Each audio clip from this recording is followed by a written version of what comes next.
உலகளாவிய விமான போக்குவரத்தும் குழப்பத்தில் காணப்படுகிறது. ஆசிய, ஐரோப்பிய மற்றும் ஆப்பிரிக்காவை இணைக்கும் மத்திய கிழக்கு விமான மையங்களும் மூடப்பட்டிருக்கின்றன.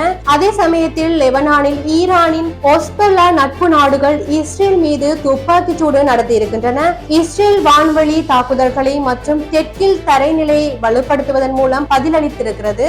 வெடிப்புகளின் சத்தம் எழுந்ததால் அடர்ந்த கரும்புகை பெய்ரூட்டை மூடியிருக்கிறது. குறிப்பாக தாக்குதல்களில் இறந்தவர்களின் எண்ணிக்கை 787 எட்டியதாக ஈரான் தெரிவித்திருக்கிறது. போரின் முதல் நாளில் அவர்களின் பாடசாலை குண்டுவீச்சுக்கு உள்ளான போது 165 சிறுமிகள் கொல்லப்பட்டிருக்கிறார்கள். இது தாக்கப்பட்டதாக கூறப்படும் பல பொதுமக்கள் இலக்குகளில் மிக உயர்ந்த எண்ணிக்கையாக காணப்படுகிறது. தெற்கு நகரமான மிராவின் தெருக்களில் நூற்றுக்கணக்கானோர் நிரம்பியிருப்பதை அரசு ஊடகங்கள் காட்டிக் கொண்டிருக்கின்றன. ஐக்கிய நாடுகள் மனித உரிமைகள் அலுவலகம் இந்த தாக்குதல்கள் குறித்து விசாரணை நடத்த வேண்டும் என்று கோரியிருக்கிறது.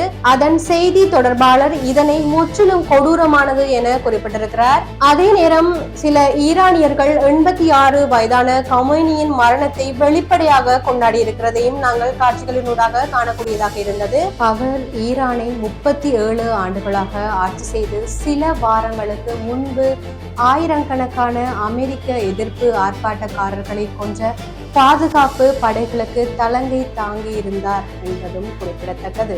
அதே போல தற்சமயம் கிடைக்கப்பெற்ற மற்றொரு செய்தி ஒன்று, இலங்கை காலி கடற்பரப்பில் ஈரானிய கப்பல் ஒன்று விபத்துக்குள்ளாகி இருக்கிறது. காலி கடற்பகுதியில் இருந்து சுமார் 40 கடல் மைல் தொலைவில் உள்ள கடல் பகுதியில் கப்பல் ஒன்று விபத்துக்குள்ளாகியுள்ளது. குறித்த கப்பலில் உள்ள கடற்தொழிலாளர்கள் மற்றும் ஊழியர்களை பாதுகாப்பாக மீட்பதற்காக இலங்கை கடற்படை மற்றும் விமானப்படை இணைந்து விசேட கூட்டு நடவடிக்கை ஒன்றை ஆரம்பித்திருக்கிறது. கடலில் நிலவும் சீரற்ற வானிலைக்கு மத்தியிலும் மீட்பு பணிகள் முப்படையினரால் தீவிரப்படுத்தப்பட்டுள்ளதாக பாதுகாப்பு அமைச்சு குறிப்பிட்டிருக்கிறது. இதேவேளை ஈரான் கப்பல் ஒன்று காலி கடலில் விபத்துக்குள்ளாகியுள்ளதா அல்லது அதன் மீது தாக்குதல் ஏதேனும் நடத்தப்பட்டுள்ளதா என்று சற்று முன்னர் நாடாளுமன்றத்தில் இது தொடர்பான கேள்விகள் எழுப்பப்பட்டிருக்கின்றன. தாக்குதல்கள் தொடர்ந்தால் பொருளாதார முக்கியத்துவம் வாய்ந்த இடங்கள் மீது கை வைக்கும் என ஈரான் அதிரடியாக எச்சரித்திருக்கிறது.